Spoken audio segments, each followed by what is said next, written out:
Welcome to Family History Mysteries, a podcast that tells the stories uncovered through family history research, the unexpected stories of everyday people. I am an avid family historian who has been compiling my family tree for over 15 years, with nearly 20,000 people recorded in my trees. And please put a review on my podcast. That will certainly help in getting the word out there and creating more listenership. Episode 209, Sir Thomas Molloy, Part 2. So Sir Thomas Molloy's children. His children from his marriage with Amelia Littlejohn Molloy. Their first child was Amelia Mary Littlejohn Molloy, who was born in 1875 in Perth. Amelia married Frederick Thomas Wright Cooper in Perth in 1898. They had 7 children, with 5 surviving infancy. After their marriage, Frederick and Amelia farmed at Riverview Farm at Pinjarra near Fremantle, and in 1910 were farming at Yeronga at Elstonwick. Amelia died on the 7th of February 1920 at Mora, Western Australia, aged 45. And you would have noticed that it was her children and grandchildren that were mentioned in the will proceedings. The next child was Angela Molloy, who was born in 1878 in Perth. She married Duncan Nevin in Perth in 1915. Angela died on the 18th of December 1916 at the age of only 38. And her announcement in the paper of her death said, "The friends of Mr. Duncan Nevin of His Majesty's Hotel, Hay Street, Perth, and Mr. T.J.A. Molloy of Perth are respectfully invited to follow the remains of Mr. Duncan Nevin's late beloved wife, Angela, beloved daughter of Mr. T.J.A. Molloy, to the place of interment at the Roman Catholic portion of the Karrakatta Cemetery." And it seems that they didn't have any children, hence why there were no claimants with that branch of the tree in the will. The third born was a stillborn boy. He was born on the 16th of March 1880 in Perth. The fourth child was John Joseph Molloy, who was born in 1882 in Perth. He married Augusta Eliza Wesley Peed in Perth in 1907. On the 24th of August 1915 in the Perth Daily News, Molloy's separation case. Wife's petition opposed, charges of ill treatment denied, father supports son, wife blamed for estrangement. The hearing of the petition for separation and maintenance brought by Augusta E.W. Molloy against her husband John Joseph Molloy was continued at the City Court today. The defendant declared that he'd never kicked his wife out of bed or struck her with a beer bottle.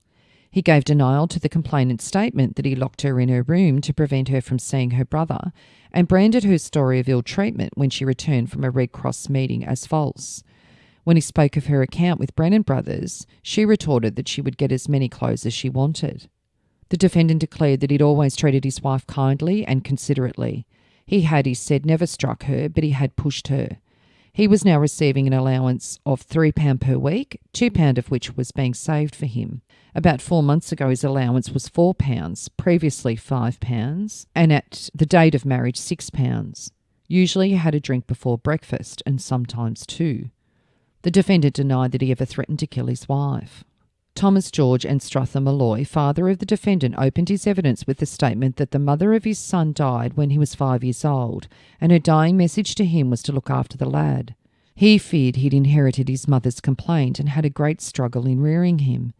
Since marriage, the couple had lived with him continually, except when they were at Thomas Street, North Perth. The only complaint he ever received from the complainant was with regard to the question of pocket money. His son's complaint was that his wife did not give him her society, being always out at night. During the past 9 months, the witness had noticed this particularly and often found the defendant alone in the sitting room at night, studying. The complainant, he declared, had been provided with everything that a wife could want. Witness said that on the 6th of August he had some words with his son about an account which had been received from Brennan's. He then went to his room and, returning, found the defendant playing and dancing with his sister's children. At 11 o'clock he was talking to his son, who was smoking a cigar, and later on he heard a noise of something falling. He went downstairs and found his son on the floor unconscious. He ran upstairs to get a rug and some water, and when he returned, the defendant had got on his feet. He appeared to be dazed and rushed into his arms. He was in a frenzied condition. Was he drunk? Certainly not. He had no opportunity. He was sober at 11 o'clock and the place was locked up. The witness said the defendant's sister was there, and he remarked that it was the fault of his wife. The latter called out, "There are 2 sides to every question," and he replied, "There can only be one side to a question like this." The witness characterised the complainant's version of the happenings of this evening as absolutely false. His son did not know who was present. He was physically exhausted through the state of mind he got into over his wife's absence. The complainant's evidence, in which she charged her husband with kicking her, was the first he'd heard of that, and he did not believe that his son would kick her. He was then allowing his son £4 per week in addition to their keep, and frequently he paid bills of £40 each. Did you tell Miss Conn that if any servants were to give evidence against their son, they would be instantly dismissed? If she swore that, it is deliberate perjury. I have never spoken to anyone about giving evidence. Is your son a drunkard? Nothing of the kind. I have never seen him the worse for liquor, except once in my life. I have complained to him about drink. I am adverse to it, and I do not want any of my family to have it. I do not say that he has not had more drink than necessary for him. I tried to settle this matter before the case came on, and so did my son. He is distracted about his wife being away from him. He said that he and the defendant had a discussion about the non-payment of bills. His son was ill-mannered and said he would go. His son was very exacting and rather peevish at times, and perhaps somewhat spoilt.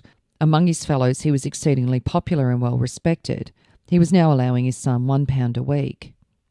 He said the complainant was an exemplary woman. She was of a sadder temperament than her husband, who was inclined to be bright and merry. Amelia Cooper, sister of the defendant, gave evidence in defence, speaking of the complaints made by Molloy because of his wife's continual absence at night and because she carried tales to the servants. Her brother had a similar seizure to that of August the 6th, when he was at Mora. The complainant, she added, had complained to her of her husband's ill treatment. Mrs. Molloy showed her a mark on her leg, saying that the defendant had kicked her on the night he returned from Mora. Angela Nevin, also a sister of the defendant, stated, as far as she knew, her brother had never ill-used his wife, and she thought the complainant did not treat him as she should have done. She used to leave the hotel in the morning, returning late at night. William Granecki said that he knew the defendant well and would not say that he was a drunkard. He'd seen him slightly merry once or twice, but not drunk. On the 31st of August 1915, in the Kalgoorlie Western Argus, order for separation, Perth. The Molloy separation case, in which AEW Molloy sought separation and maintenance from her husband, John Joseph Molloy, was concluded in the police court today, deciding in favour of the applicant and made an order for the payment of £25 per week. The defendant's solicitor made an application for a case to be started in the Supreme Court. And John Joseph Molloy died on the 3rd of August 1929 in Sydney, aged only 46. And in the Daily News in Perth on the 22nd of August 1929, late Mr. J. Molloy, burial at Karrakatta, service at Cathedral. The death occurred in Sydney on Saturday, August the 3rd, of Mr. John Joseph Molloy, only son of Mr. T. G. Anstruther Molloy of Perth.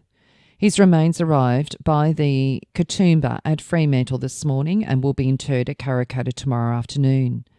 The late Mr. Molloy was born in Perth on November the 15th, 1883.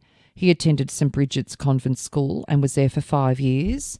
At the age of 12 years, he left this state in the care of Dr. Haynes and his family to attend the Hunters Hill College in Sydney, conducted by the Maris brothers. He remained there for several years and then transferred to the Jesuit College of St. Ignatius, where he studied till he was nearly 21. He returned to Perth for the celebration of his 21st birthday and did not return to the college, but concluded a 3-year course under the late Reverend Brother O'Mullane as his coach at the Christian Brothers College, Perth. He was a champion athlete at his college, St. Ignatius at Riverview. He captained the rugby football team at St. Ignatius for many years and led them to victory. He was known throughout the city collegiate circles and had many flattering notices of his feats in the Sydney Referee and Sunday Times. He was chosen to go with the All Black team from New Zealand to England, but on account of his coming of age, his father would not allow him to make the trip. After his 3-year course at the Christian Brothers College in Perth, he was articled to Haynes, Robinson and Cox to study the profession of the law.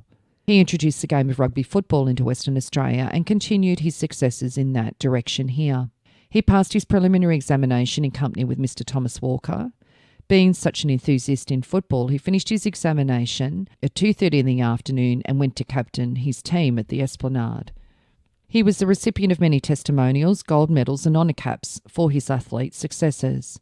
He did not continue his articles at Haynes, Robinson and Cox, but transferred to Mr. Frank Shaw, with whom he spent a short time and then gave up studying law. He was afterwards occupied in Sydney, representing his father in the theatres.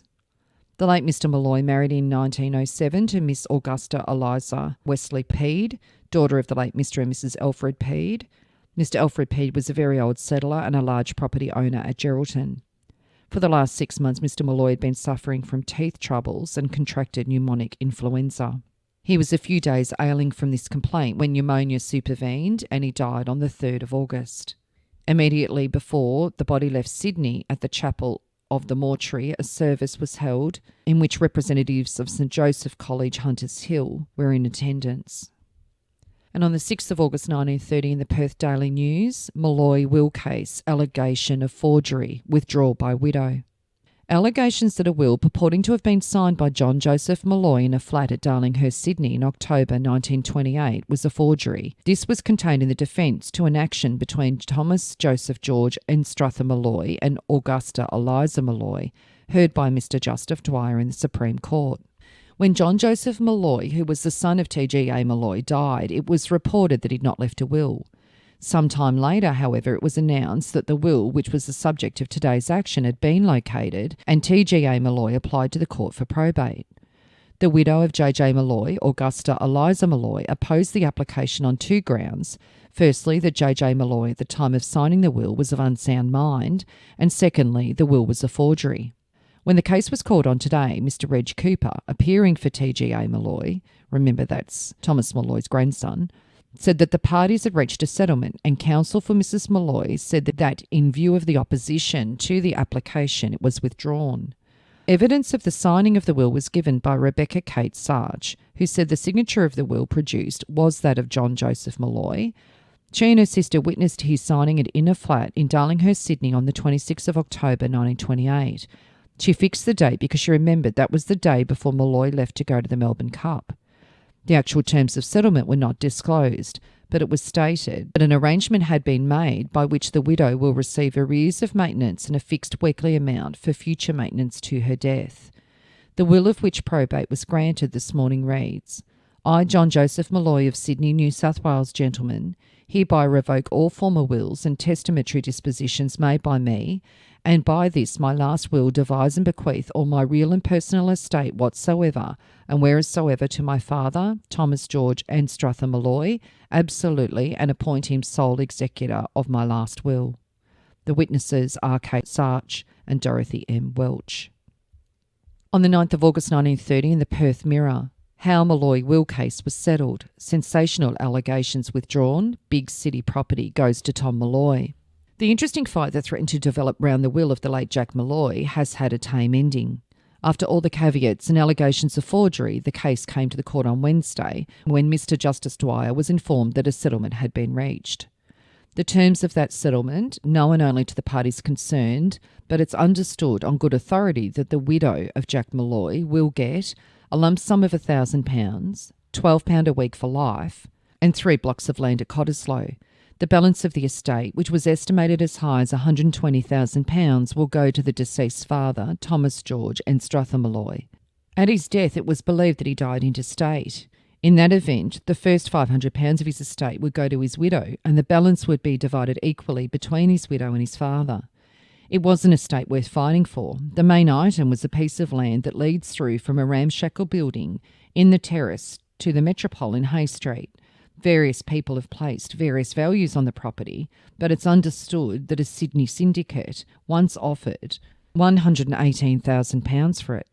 Apparently, the marital relations of Jack Molloy and Mrs. Augusta Molloy were anything but happy, and when they parted some 4.5 years before his death, it's evidently without any regrets on either side.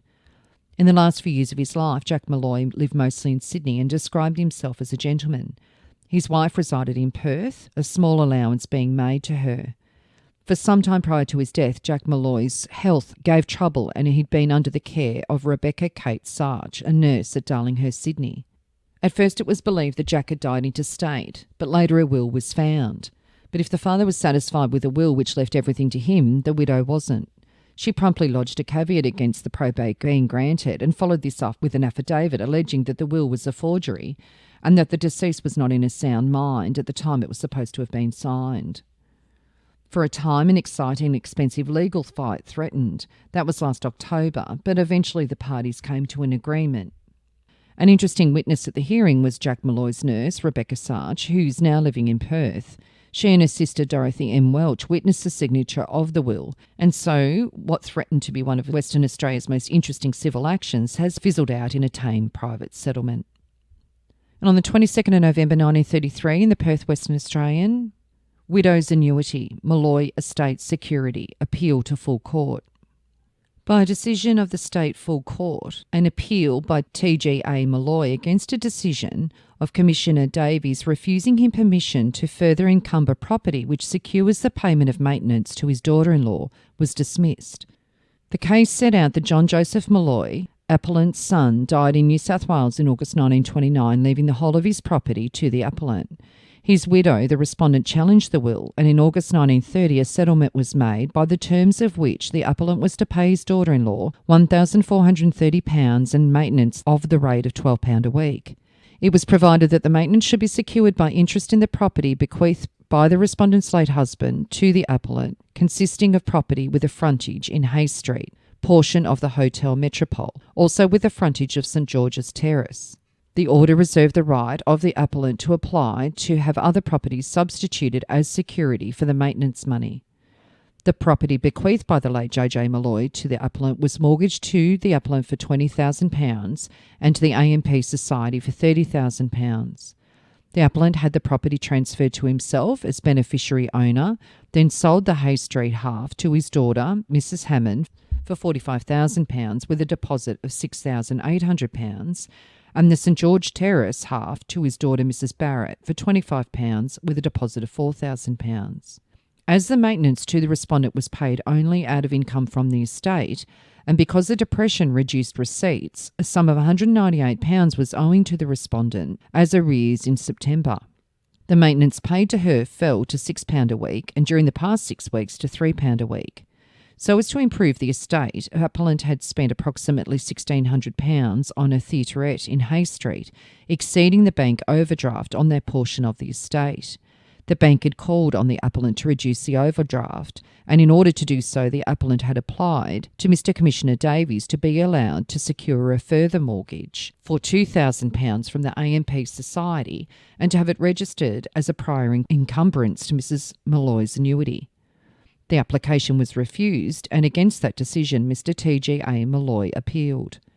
The court dismissed the appeal. In giving judgment, the Chief Justice said it was perfectly clear that the application had been misconceived.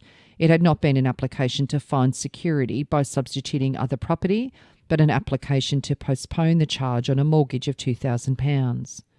Assuming that it did fall within the liberty to apply, I still think it is not an application that should be acceded to. The security for the annuity was a property subject to 2 mortgages. The income from it is not sufficient to pay the widow her annuity, but it seems to me a very poor reason indeed for suggesting that there should be another mortgage, still further reducing her chances of securing her income. The appeal will be dismissed with costs. The 5th child that Thomas Molloy had with his first wife was stillborn, a daughter, in 1885. Then, with his second wife, Mary McHale, the firstborn was Kathleen May Molloy, who was born in 1890 in Perth. In 1910, on the 7th of March, in the Perth West Australian. Mrs T.G. Molloy and Miss Kathleen Molloy, who are leaving for England and the continent by the Bremen tomorrow, were yesterday afternoon the guests of about 30 of their immediate friends who entertained them at a river excursion. The launch Mayflower conveyed the party to Applecross after a cruise around the river, and in the closing hours of the day, dinner was served at this picturesque resort. The return trip was made after sunset before the company dispersed. Councillor E.G. Hayes, in a few complimentary remarks, spoke of the duties Mrs Molloy had so well discharged during the 2 years she'd occupied the position of Mayoress of Perth, and the many friends she had won. On behalf of the gathering, he expressed the wish that Mr and Miss Molloy would experience a pleasant voyage. Mr Molloy acknowledged the compliment paid to his wife and daughter. And on the 15th of August 1910, in the Boulder Evening Star, the Passion Play described by a Perth lady.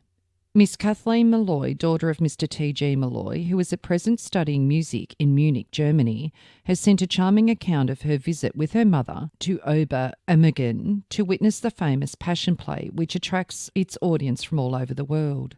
It reads as follows. The journey from Munich to Oberammergau takes 3 hours. It's a beautiful journey through great pine forests and past the lovely lake of Starnau until the mountains are reached. The mountains are covered with snow and are very grand. Such excitement when we got out at the small station. Cook's men everywhere, Americans conspicuous by their smartness and twang, English rather dowdy but very haughty in manner, Germans, French and Italian, rich and poor, the picturesque men of the village itself with their long hair and mountain dress all made part of an interesting picture. We set off for our pension, preceded by a small boy carrying our suitcases, and were perfectly enchanted by the way, by the beauty of the village, all long winding streets bordered by prettily painted chalets. The excitement was enormous. Magnificent motor cars, tootling, carriages with jingling bells, queer oxen carts of the country, groups of peasants in national costume who had walked from distant parts of the country, nuns and priests of every nationality under the sun, representative of every religion under existence, streaming through the village with one object in view. I could not sleep very well for thinking of the excitement of the next day, and at 4:30 the bells began to ring for Mass. At 5:30 we were up, breakfast at 7 and the play beginning at 8. We had no time to lose. The church is big and was simply crammed. 5 different masses were going on at once. After Mass and breakfast we made our way to the theatre that holds 4,500 people. There is no covering over the stage and the snow-capped mountains made an ideal setting for the play. First come the choir of 70 voices, all of course dressed in flowing robes. Everything was wonderfully managed, no time is lost and no hitch occurred anywhere. The people are positively marvellous. They are absolutely without self-consciousness. There is nothing theatrical about them. They are not acting. They are living in the past, are accentuated by the same motives, experience the same passions and are in reality the people they portray. It is not done merely for the gain. It is a sacred religious duty and they are fulfilling a vow they made to God. Anton Lang makes a grand Christ. He looked the part and acts it to perfection. Judas was very good, so also the scribes and the Pharisees. Annas and Caiaphas are splendid. St. Peter and St. John are lovely. The part I liked best was the Last Supper. It was so touching and just as one has always imagined it to be. Our Lady was very nice, so also was Mary Magdalene. But the crucifixion, though impressive and realistic, was too gruesome and prolonged. For 20 minutes, Anton Lang hangs on the cross in what must be torment. It was ghastly. They have to take him down very carefully, otherwise the least job would break every bone in his body. It was dreadfully tiring. Mama and I were worn out. Besides sitting for 8 hours, the play itself is so wearing, and the struggle to follow every word was very fatiguing. And on the 13th of August 1926 in the Perth Call, the engagement was announced between Kathleen Molloy and Frederick Hammond. And on the 20th of October 1926 in the Perth Daily News, the charming wedding of Miss Kathleen Molloy and Mr. Frederick Hammond took place at St. Patrick's Church in Havelock Street on Wednesday, October the 13th. Kathleen died on the 28th of June 1935, and on the 21st of August 1936 in the Perth Western Australian it announces her will and estate. Mrs. Kathleen May Hammond died at the age of 44 years and left an estate valued at £12,041. Mrs. Hammond directed in her will that her estate should be divided equally between her husband, Frederick William Hammond, and her sister, Mrs. Constance Mary Barrett. Her sister, Constance Mary Molloy, was born in 1892 in Perth, and Constance married Paul Joseph Barrett in 1925, and this is the Barrett branch of the tree that was mentioned in Thomas Molloy's will. On the 26th of September 1925 in the Perth Mirror, the wedding of Miss Constance Mary Molloy and Lieutenant John Edward Barrett was celebrated at the Cathedral of the Immaculate Conception on Wednesday. They had a daughter, Marlene, and on the 8th of May 1951 in the Perth Western Australian, it announces the estate of Constance Mary Barrett of Kings Park Road, West Perth, who died on the 30th of December 1950 at the age of 52. She left estate valued at £25,794. It notes that she was the daughter of the late Thomas George Anstruther Molloy, a wealthy property owner. The main beneficiaries under her will are her husband and daughter. She left £500 each to the Redemptorist Monastery, North Perth, and the Carmelite Monastery at Nedlands, and £100 each to the Loretto Convent, Swanbourne, and the Royal Society for the Prevention of Cruelty to Animals. So the very interesting and quite litigious family of Thomas Molloy. If you are interested in sharing your story on my podcast, Family History Mysteries, please go to my Facebook page and send me a message. If you would like some assistance in filling in the gaps in your family tree to see what mysteries you solve, please get in touch. And don't forget, you can have early access to episodes by subscribing, and you'll also gain access to bonus episodes.